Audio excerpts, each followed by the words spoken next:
Ladies and gentlemen, welcome back to Gaming with me, Tony Mo, and thank you for joining me for a bit of a late night short. Just wanted to talk a little bit about the new Nvidia cards, and of course the new Nvidia technology, Pascal, that was announced a few days ago.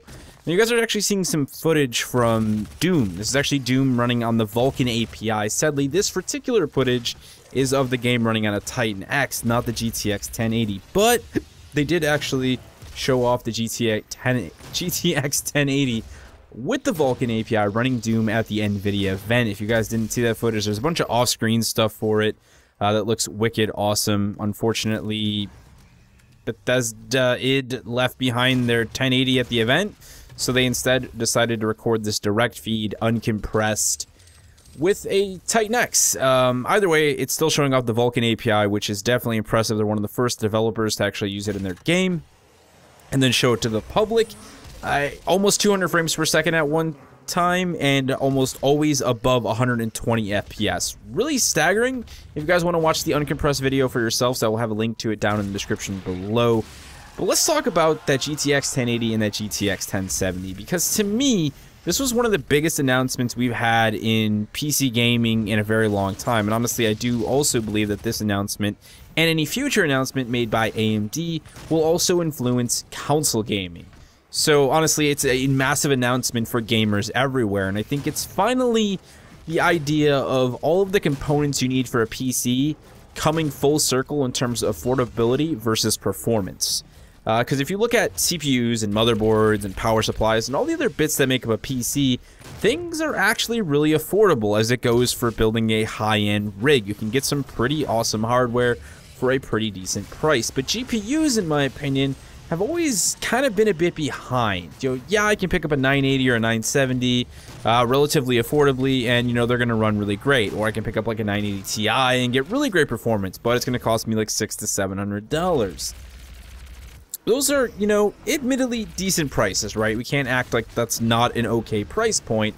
But the real problem I have is the performance you get with those cards. A 980 Ti is genuinely powerful, but I have felt for like the last 5 years that GPUs have really been bottlenecking what developers could potentially be doing with video game technology.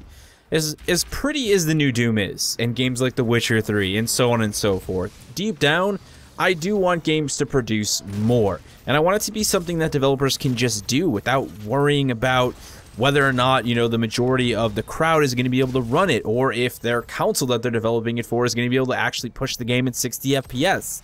Like, I want to see those concerns, those bottlenecks go away. So that way I can boot up my PC, I can boot up my console, because I do like to play both, and I can know that I'm getting the best looking experience and the best performing experience running at well over 60 FPS. And I think that with the announcement of Pascal, the Vulcan API, the 1070 and the 1080, we're finally making that push towards that, and I'm hopeful that AMD will announce something equally exciting. I'm really looking forward to that. I think it's time for AMD to get back in the game, and I hope that they do it this year and they bring back the competition. I mean, that's why Nvidia is in the position they are now, because at one point AMD was kicking their butt. AMD used to be top dog, and I hope that they can bring their kung fu and show up to the fight all, Jean-Claude Van Damme style. But honestly, when you get the price point in the 1070, the specs that Nvidia is claiming, which I don't see why they'd be lying about something so drastic, we have what is potentially two of the most affordable, ultra, high performance GPUs in the market. The 1070 and the 1080 are both going to be more powerful than a Titan X. They've got 8 gigabytes of GDDR5X RAM, GDDR5RX RAM, which is, obviously newer than GDDR5. They're just insane cards, and the 1070 is going to be starting at $370, so with a sub $400 card that is more powerful than a Titan X, and the 1080 is going to be launching at $599. They're both launching May 27th. That's this month. Like, to me, it's kind of just like, boom, the future is here. We're making that jump forward. And that's really freaking exciting, and I feel like a lot of people aren't getting as excited as they should be. Like, I want to see people amped about this. This is a really huge jump forward. I think, honestly, we've been a bit behind in this department, and I'm really happy to see Nvidia making that first step forward.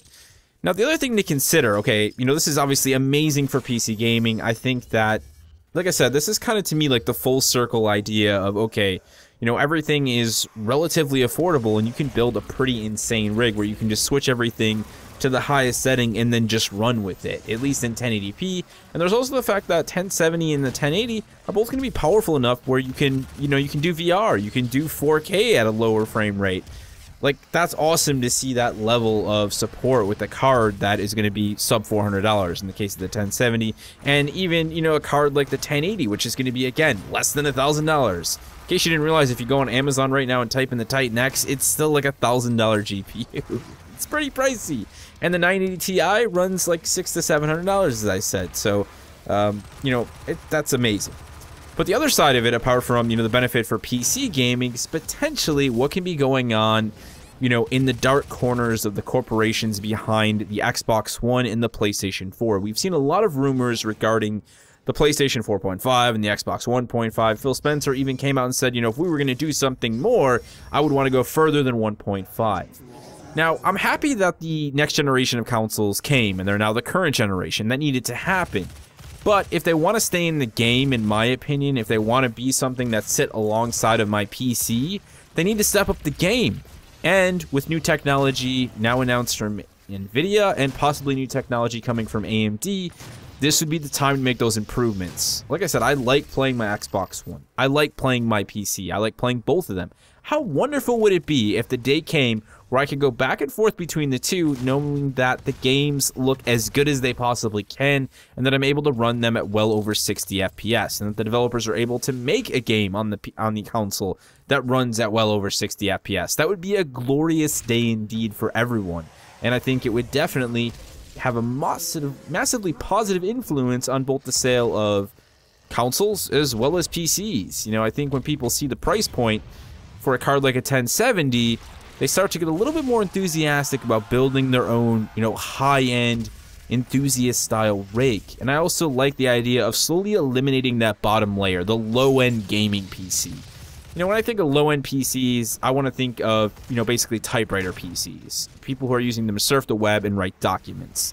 How wonderful would it be if, you know, everyone who was looking to build a gaming PC was able to build something that is considered high, you know, to enthusiasts? That'd be wonderful. And that also, in my opinion, again, you know, gives developers a little bit more of a reason to push for higher quality games in terms of appearance. Not to mention all the other elements that a GPU actually helps push in a game. You know, it's not just the straight up visuals, but the physics can be, you know, affected by the quality of the GPU.